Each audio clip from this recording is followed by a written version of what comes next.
Hi, welcome to Missologist. Today we're going to be making the Bloody Guava, my own creation. Basically, I took gin, lemon juice, and blood orange guava syrup from Marmalade, but you can obviously use any brand you want. I just really like the Marmalade one. And there is another variation of this drink called the Bloodiest Guava, but I'll be making that in a separate video. This is a great drink for Halloween, obviously, because it's called the Bloody Guava. First, I'm gonna cut my lemon in half. I've mentioned this in other videos, but you always want to put your cheapest ingredients in first. That's what bartenders do, in case they mess up. So we're gonna squeeze some more lemon juice. Honestly, normally I'm using a different kind of squeezer, and so I don't actually measure how much lemon juice it is. So, but it's probably not. Okay. An ounce of lemon juice. Now we're gonna open the blood orange guava. And I like to put an ounce of this in because you get more flavor that way. And this does have sweetness in it, so just be aware of that. Okay.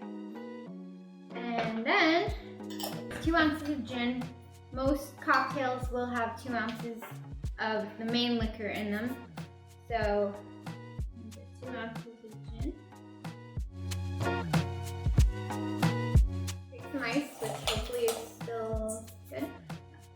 About 2 or 3 more stuff together, so 4 ice cubes.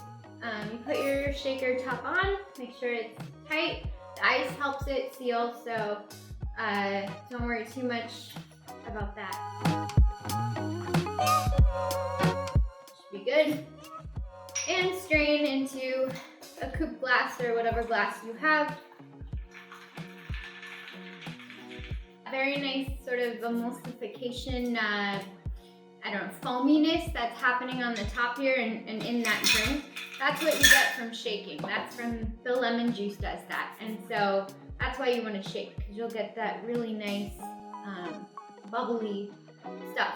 I don't know how to explain it. Okay, now this is one of my favorite drinks just because it's so good.